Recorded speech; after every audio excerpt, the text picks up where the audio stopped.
ሰላም ጤና ይስጥልኝ ውድ 24/7 ዜና ተከታታዮቻችን፣ የሰዓቱን ዜና ይዤ ቀርብ ያለው እስከ ፍጻሜ አብራችሁን ቆዩ። የምንለቃቸው መረጃዎች እንዲደርሳችሁ ላይክ፣ ሼር እና ሰብስክራይብ ማድረጋችሁ እንዳትረሱ በማለት ወደ ዜናው አለፍኩ። ዲጄ ኪንግስተን በአፍሪካ ጎልደን አዋርድ በምርጥ ወንድ ራዲዮ አቅራቢነት ተሸለመ። ዲጄ ኪንግስተን ብስራት ኤፍኤም 101.1ን በመወከል በኬንያ ናይሮቢ እየተካሄደ ባለው አፍሪካ ጎልደን አዋርድ የ2026 ቶፕ ሜል ራዲዮ ፕሬዘንተር በሚለው ዘርፍ አንደኛ በመሆን የዋንጫ ስጦታ አሸናፊ ሆኗል። የኢትዮጵያ መንግስት ኢትዮጵያ የዓለም ንግድ ድርጅት WTO አባል ለመሆን የምታደርገውን ጥረት ለማሳለጥ ሲል በነዳጅ የሚሰሩ ተሽከርካሪዎች ላይ ጥሎት የነበረውን የማስመጣት እገዳ ሊያነሳ እንደሚችል ዘ ሪፖርተር ጋዜጣ ዘግቧል። የንግድና ቀጠናዊ ትስስር ሚኒስትር ዶክተር ካሳሁን ጎፌ በዚህ ሳምንት መጀመሪያ ላይ በተካሄደው 7ኛው የኢትዮጵያ የዓለም ንግድ ድርጅት አባልነት የሥራ ቡድን ስብሰባ ላይ እንደገለጹት የነዳጅ ተሽከርካሪዎች አመጣጥ ገደብ ድጋሚ ከሚታዩ ጉዳዮች መካከል አንዱ ነው። ሚኒስትሩ ለሥራ ቡድኑ አባላት የአሮጌ ልብሶች ማስገባት ላይ የነበረውን እገዳ አንስተን ከድርጅቱ WTO መስፈርቶች ጋር በሚጣጣም መልኩ ተግባራዊ በሚሆን የጉምሩክ ቀረጥ ተክተነዋል። አባልነቱ ከመጽደቁ በፊት በነዳጅ የሚሰሩ ተሽከርካሪዎችና ባለሶስት እግር ተሽከርካሪዎች ላይ ያለውን ገደብ በተመለከተ ተመሳሳይ አካሄድ ለመከተል አስበናል ማለታቸውን ጋዜጣው ዘግቧል። የፌዴራል መንግስት በነዳጅ የሚሰሩ ተሽከርካሪዎች ወደ ሀገር እንዳይገቡ እገዳ የጣለው እንደ አውሮፓ አቆጣጠር በ2024 መጀመሪያ ላይ ሲሆን ይህም ኢትዮጵያ ወደ ኤሌክትሪክ አሽከርካሪዎች ለማድረግ ያቀደችው የኃይል ሽግግር አካል ነበር። ሆኖም የዓለም ንግድ ድርጅት አባልነት መስፈርቶች የነዳጅ ተሽከርካሪዎች ዳግም እንዲገቡ ሊያደርጉ ይችላሉ።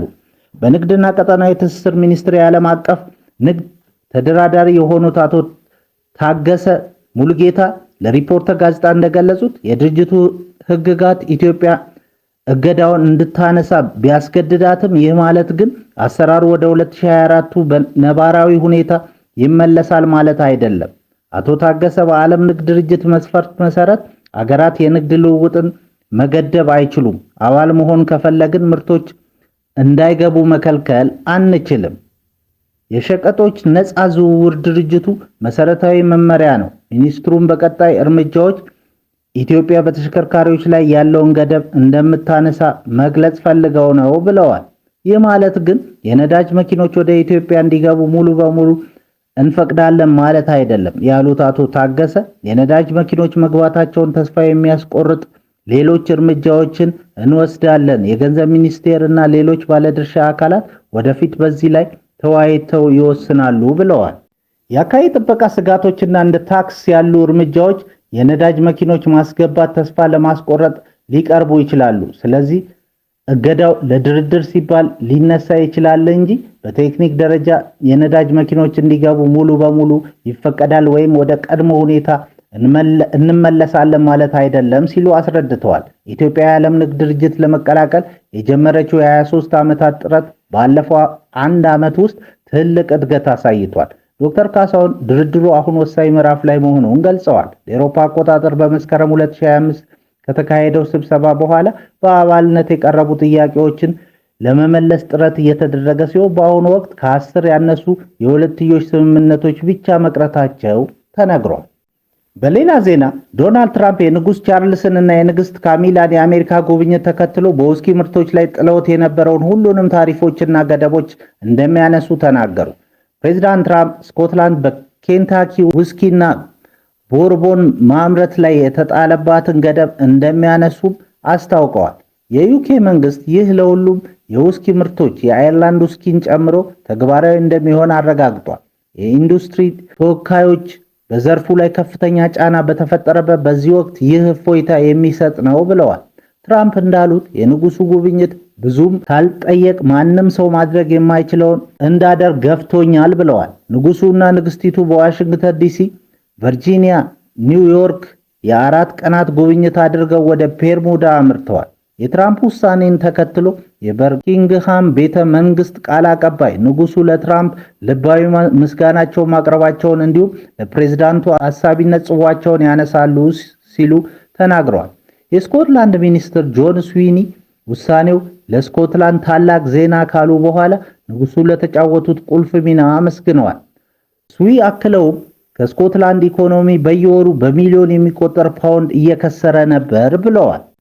ርዕሰ ሊቃነ ጳጳሳት ሌዮ 14ኛ የቀድሞ ስደተኛ የነበሩትን አቬሊዮ መንጂቫር አያላን በዌስት ቨርጂኒያ ጳጳስ አድርገው መሾማቸው በቫቲካንና በዋይት ሃውስ መካከል ያለውን ልዩነት አጋግሎታል።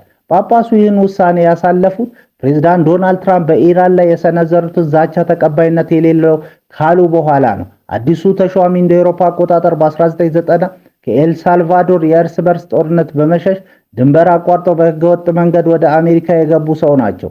ይህ ሹመት ትራምፕ በስደተኞች ላይ ለሚከተሉት ጥብቅ ፖሊሲና ለሚያቅዱት የጅምላ ስደት ማባረር ግልጽ ተቃውሞ ተደርጎ ተወስዷል።